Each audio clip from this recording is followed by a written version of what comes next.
The quorum call. Without objection.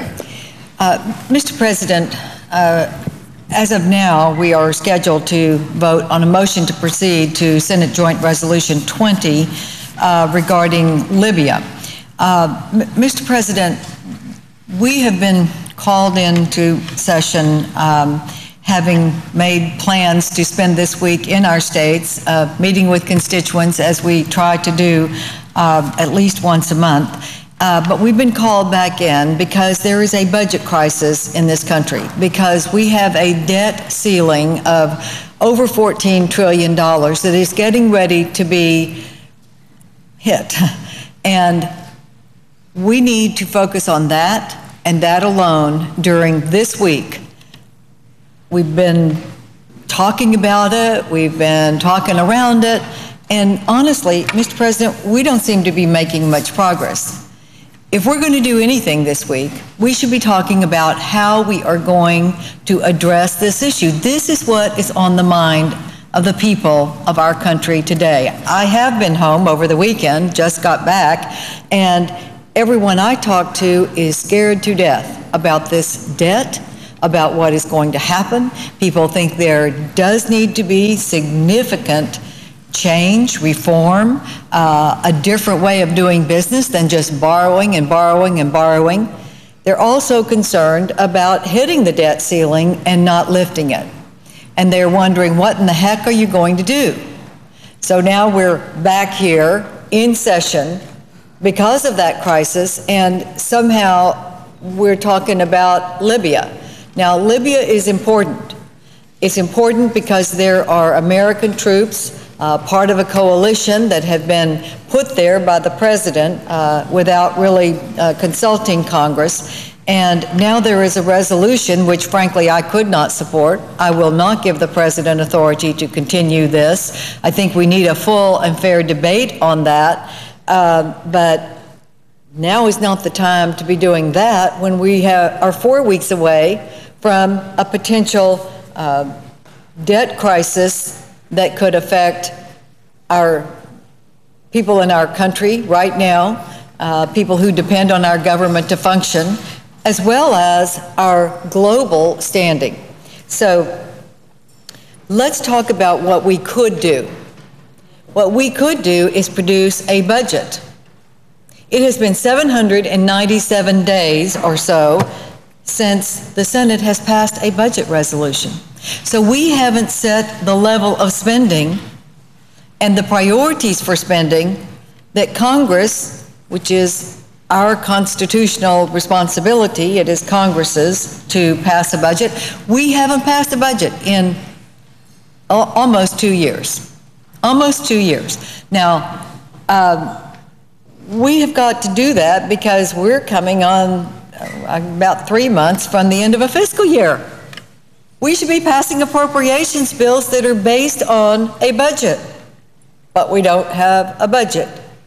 And I would say let's go back to basics. When you have a big problem, you go back to the basics where you have to start to solve a problem. And the basics are a budget. If we can agree on a budget, and heck, I think we all agree that if we get one on the floor, there are going to be a lot of amendments. There are going to be a lot of amendments to a budget resolution. Let's get started. Let's use this week to produce a budget resolution, and let's start having the amendments about spending levels, about spending priorities.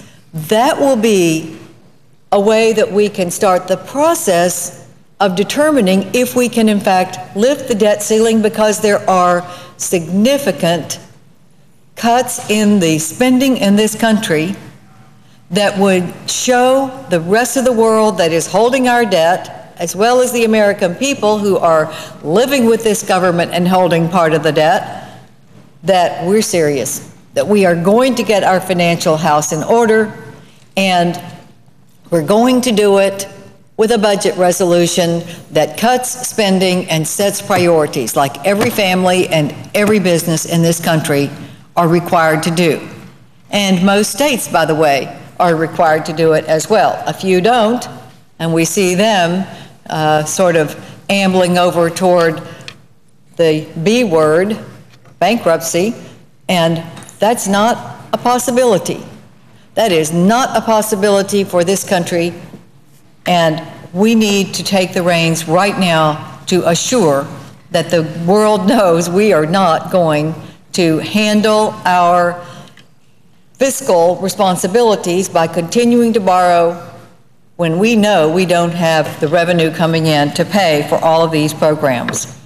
So, Mr. President, I'm going to vote against cloture today.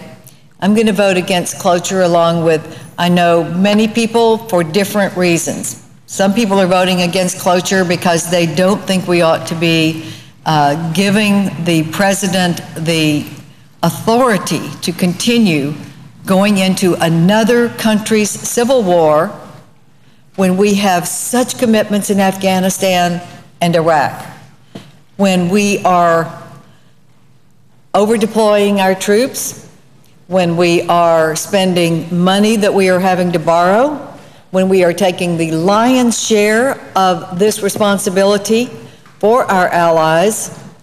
Many of us think that we shouldn't be adding another country where it's supposed to be a support function, but we all know that that is what leads to something more and then something more. And I thought Senator Lugar said it very well. Then you have the aftermath of the end of a civil war and the responsibilities for that. So this is not the time, in my opinion, to be giving that kind of authority to the president. But above that, we are here because there is a crisis upon which I think we have a united view of the goal, and that is to put our fiscal house in order, but we're not united in the United States Senate about how to do it. So let's have that debate this week. Let's have that debate that says we should be spending more or we should be spending less, that we should be taxing more or taxing less, because we've got real disagreements on that. I'm the spend less, tax less group, but there are views that are differing. Let's put it out there and start the debate, because if we have a budget resolution, then everything can be solved from there. If we have a budget resolution that we can agree is the right amount of spending for the debt crisis we're in, then we will know the way forward to dealing with the debt crisis. That's a real possibility, and that's what we ought to be talking about. I will not support cloture on a motion to proceed to a Libya agreement that the president can continue the United States involvement. I think we need to deal with the crisis that Congress has a say in doing. Certainly Congress had a say in producing it, and we are the ones responsible to the American people for solving the problem that has been created. So, Mr. President, I urge my colleagues not to vote for cloture on the motion to proceed on the Libya resolution, and instead turn to the budget, put a budget resolution out, and for the first time in almost 2 years, we can begin the walk together to solve this problem by passing a budget resolution that will lower spending, hopefully keep taxes low so that our fragile economy can continue on the path toward improvement, rather than putting obstacles in place that would have businesses feel confident to hire people and get this unemployment rate of over 9% off the books. That would be the answer for this week, in my opinion, and I hope that the majority leader will turn to the budget. Let's solve the crisis at hand. I think that's why we're in session this week. Thank you, Mr. President, and I yield the floor.